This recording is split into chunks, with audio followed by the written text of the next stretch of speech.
Right, how's everyone doing? Good, I hope. This is Quake 2 for the N64 and I'm playing it on my Atari VCS, but before I play the game, one of the great things about it is 4-player split screen, as you see, which is one of the best things about the N64, that you could plug in 4 controllers into the system.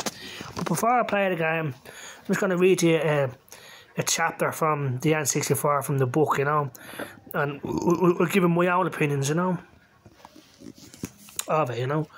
So the N64, you know, came out in 1997, and it came out after the Sony PlayStation and the Sega Saturn.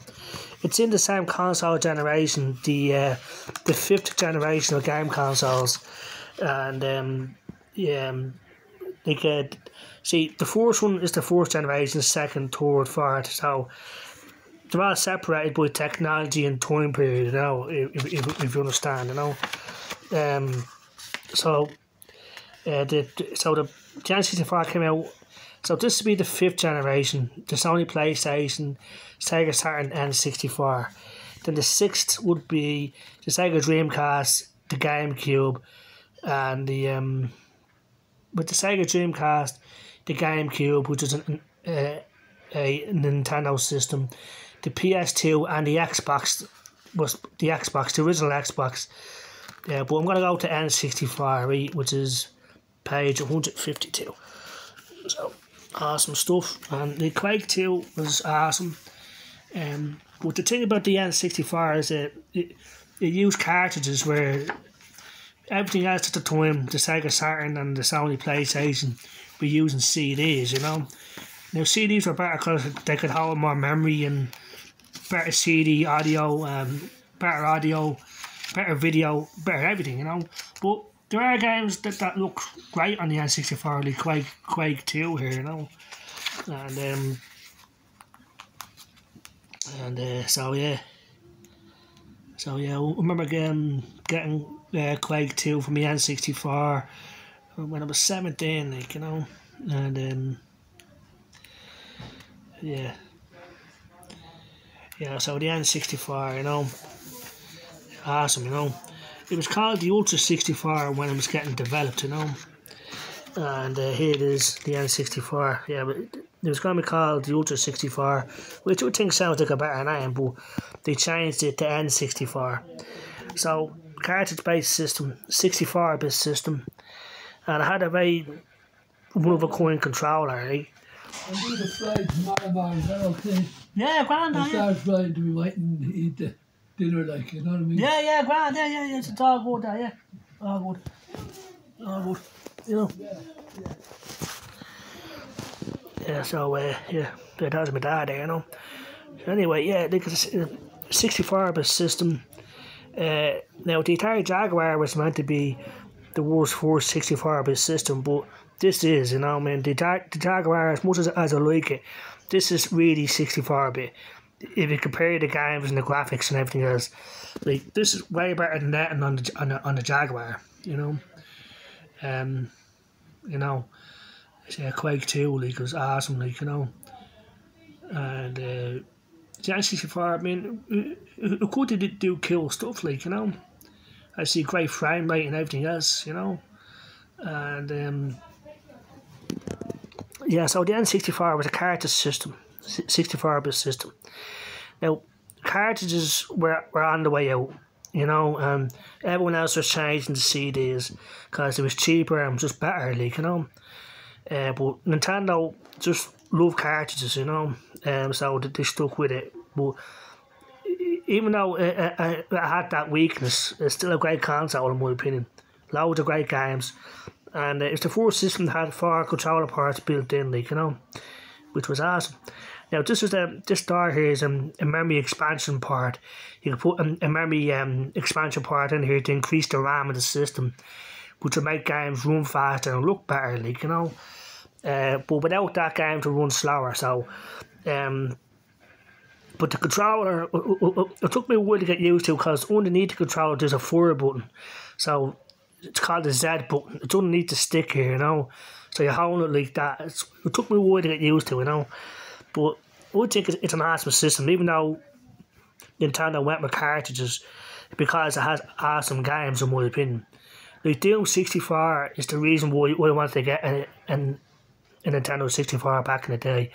Then I found out Quake 2 was coming out, Hexen 64, Duke Nukem 64, so the N64 was awesome, you know, for that reason. First person shooters, like, you know, and multiplayer split screen like this, you know, and GoldenEye was another awesome game for the N64, like, you know.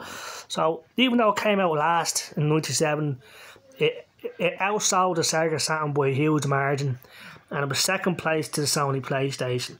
Now, the thing about the N64 was the console itself, it was really cheap. It was only $280. Yeah, the loud and the bookies now, you know. Yeah. Don't forget. It is one day, isn't it? Yeah. Yeah. Yeah.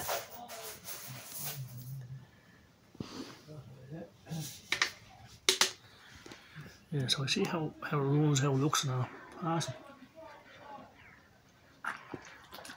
Yeah, the Atari VCS is awesome, you know. And yeah, it looks and runs better on the VCS than everything on the N64, like, you know. But yeah, so Super Mario 64 is the game that came with it when it first came out, like, you know, which was awesome. Really showcased the power of the N64.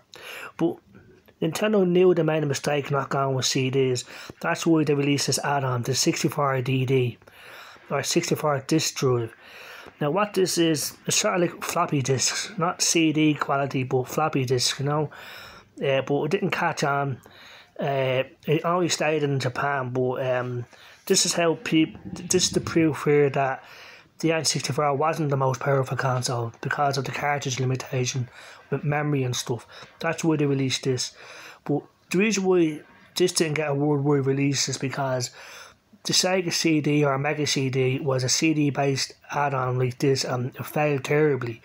So I think Nintendo did the right decision by not releasing this, even though games ran great on it. But because you had to buy the N64, then you had to buy this just to play a handful of games better. So I think they made the right decision because the Mega CD was a flop on the Mega Drive.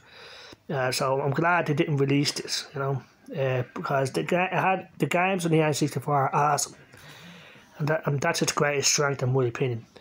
Now the games were expensive when they came out. They were nearly 70 quid, where it's something like 50 to 55 for a PlayStation or Sega Saturn game. But it was awesome in my opinion, you know, and it lasted till around 2000, and then they started working on the GameCube, which came out after this, you know. But this is an awesome system in my opinion. But like I said, because it used the cartridges, like, see, this was the RAM cartridge that goes in that part, you know, in there, like, you know.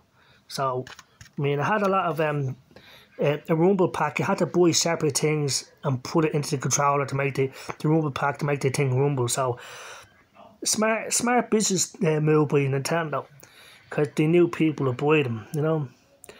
But yeah, so Super Mario 64, I mean, brilliantly, still is to this day, brilliantly, you know, in my opinion.